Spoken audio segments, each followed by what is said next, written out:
करमाळा तालुक्याच्या पश्चिम भागातील उजनी पट्ट्यात गेल्या 2 महिन्यांपासून बिबट्याचा वावर होता। हा प्रकार ग्रामस्थांनी वन खात्याच्या निदर्शनास आणून दिल्यानंतर वन खात्याने पिंजरे लावले होते। या पार्श्वभूमीवर उंदरगाव परिसरातील चंद्रकांत कुंभार यांच्या शेतातील पिंजऱ्यात बिबट्या जेरबंद झाला आहे। पकडण्यात आलेला बिबट्या हा नर जातीचा असून या भागात आणखी एखादा बिबट्या असण्याची शक्यता ग्रामस्थांकडून व्यक्त होत आहे। दरम्यान उजनी पट्ट्यात ऊसाचे क्षेत्र मोठे असून या भागात बिबट्या फिरत असताना शेळ्यांवर हल्ले झाल्याचे तसेच शेतकऱ्यांनी बिबट्याला पाहिल्याचे प्रकार घडले होते। परिणामी या भागातील नागरिक, शाळकरी विद्यार्थी भीतीच्या छायेखाली वावरत होते।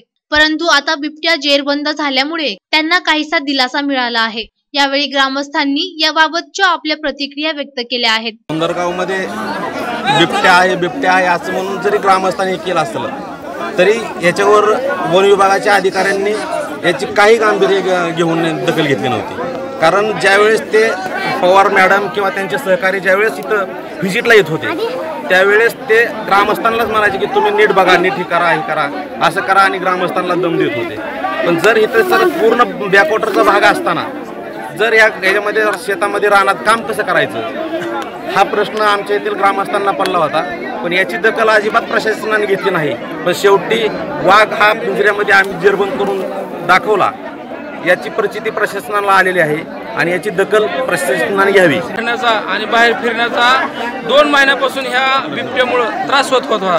पण योगायोगाने आम्ही काल 5 वाजता पिंजरा लावला आणि रात्री 8 वाजता त्याच्यामध्ये शेळी बांधली आणि सकाळी पहाटे 5:20 आमच्या मंडळीने आणि मुलांनी येऊन प्रत्यक्ष तिथं पाहिल्यानंतर ती पिंजऱ्यामध्ये दिसला आणि आम्ही सकाळी 6 वाजता पवार मॅडमला फोन केला आणि त्यांचे अधिकारी पंपावरती झोपलेले होते। त्यांना जाऊन उठवलं, त्यांना आणून इथं प्रत्यक्षात त्यांना दाखवलेलं आहे। गेल्या 1 ते 1.5 महिन्यापासून उंदरगाव येथे बिबट्या, एक मादा व त्याचे 2 पिल्ले आढळून येत आहेत। आम्ही वेळोवेळी प्रशासनाला त्याचं पाठपुरावा करून सांगितलेलं आहे, पण प्रशासनाकडून योग्य ती दखल घेतली गेलेली नाही। सुरुवातीला गावकऱ्यांना तुम्ही खोटे बोलत आहात वगैरे अशा उडवाउडवीची उत्तरं दिली गेली। तरस आहे, लांडगा आहे अशी उत्तरं दिली। आमच्या गावातील जवळजवळ 4-5 शेळ्या व पाळीव कुत्री खाल्ली।